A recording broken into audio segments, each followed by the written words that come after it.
नमस्कार दोस्तों, स्वागत है आपका इंडी हॉरर में। मैं हूं आपका होस्ट और आज मैं आपको लेकर चलने वाला हूं बिहार की राजधानी पटना के उस हिस्से में जहां रातें आज भी जागती हैं, जहां सन्नाटा सिर्फ खामोश नहीं जिंदा है और जहां हवा में गूंजती है एक आवाज, किसी ऐसी आत्मा की जो अब भी चैन नहीं पा सकी।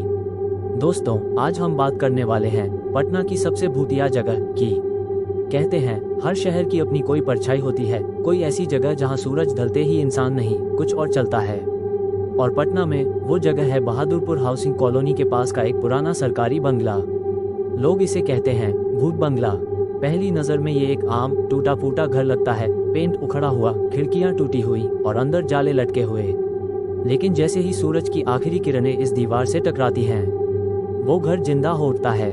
कहानी शुरू होती है 1983 की एक गर्मी की रात से। उस वक्त यहाँ रहते थे एक सरकारी अफसर, उनकी पत्नी और 2 छोटे बच्चे। कहते हैं परिवार खुश था, सब कुछ सामान्य था, पर अचानक एक रात सब कुछ बदल गया। उस रात बिजली चली गई थी। अफसर शहर से बाहर थे और घर में सिर्फ उनकी पत्नी और बच्चे थे। पड़ोसी बताते हैं कि करीब रात के 12 बजे घर के अंदर से किसी औरत के चीखने की आवाज आए। फिर सन्नाटा। जब लोग दौड़कर अंदर पहुंचे, उन्होंने देखा पत्नी का शव छत से लटक रहा था।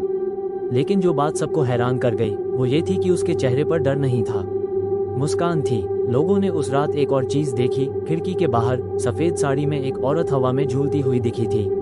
कुछ ने कहा वो आत्मा थी, कुछ ने कहा भ्रम।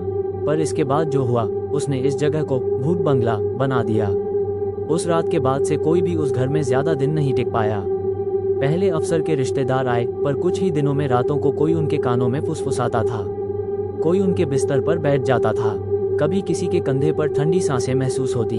तीसरे हफ्ते तक वो घर फिर से खाली था। लोगों का कहना है उस घर में अब भी वो रहती है। रात के 12:15 पर उसकी हंसी सुनाई देती है।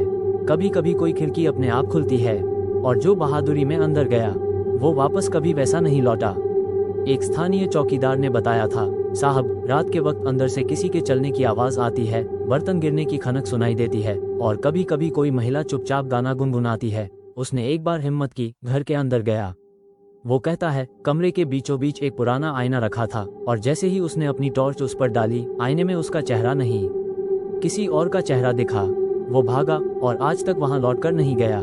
दोस्तों, ये सिर्फ बहादुरपुर का किस्सा नहीं, पटना के हर पुराने इलाके में कुछ न कुछ ऐसा राज छिपा है जो लोगों ने कभी खुलकर नहीं बताया।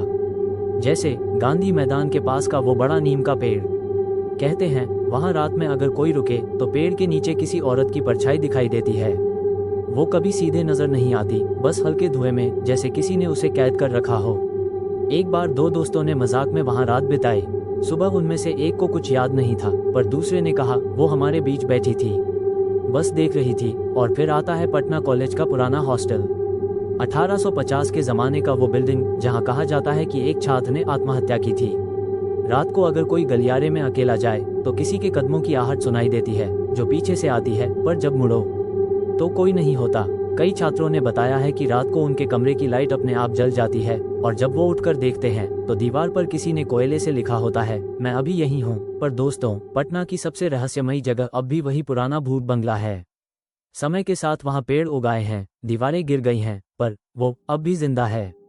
कई यूट्यूबर्स, गोस्ट हंटर्स वहाँ शूट करने गए, पर कैमरे अपने आप बंद हो गए, माइक रिकॉर्ड नहीं कर पाए। और किसी के फोन में एक फोटो अपने आप क्लिक हुई जिसमें एक धुंधली आकृति दिखाई दी जो खिड़की के पास खड़ी थी। कहते हैं वो आत्मा सिर्फ उन्हीं को दिखती है जो किसी अधूरी कहानी में यकीन रखते हैं। वो अपने पति से बदला नहीं ले पाए, वो मरकर भी अधूरी रही और अब हर रात किसी और को ढूंढती है जो उसकी जगह उस घर में रहे। एक बार एक पत्रकार ने वहां रात बिताने की हिम्मत की। वो कहता है रात के करीब 2 बजे उसे लगा जैसे कोई उसके पीछे खड़ा है।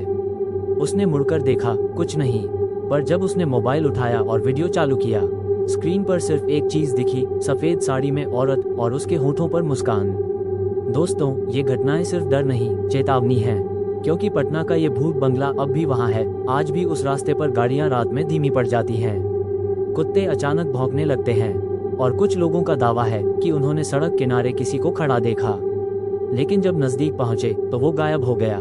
तो दोस्तों, अब सवाल ये है, क्या ये सब सिर्फ कहानियां हैं या वाकई उस घर में कोई और भी रहता है? जो भी हो, अगर कभी आप पटना जाएं और किसी पुरानी गली से गुजरें तो रात में पीछे मुड़कर मत देखिएगा, क्योंकि शायद कोई आपको देख रहा हो बहुत पास से, क्योंकि कहते हैं पटना के कुछ दरवाजे सिर्फ इंसानों के लिए नहीं खुलते, वो आत्माओं के आने जाने के रास्ते हैं। अगर आपको आज की ये डरावनी कहानी पसंद आई हो तो लाइक कीजिए, शेयर कीजिए और चैनल को सब्सक्राइब करना मत भूलिए, क्योंकि मैं फिर लौटूंगा एक और सच्ची, रहस्यमयी और डरावनी कहानी लेकर।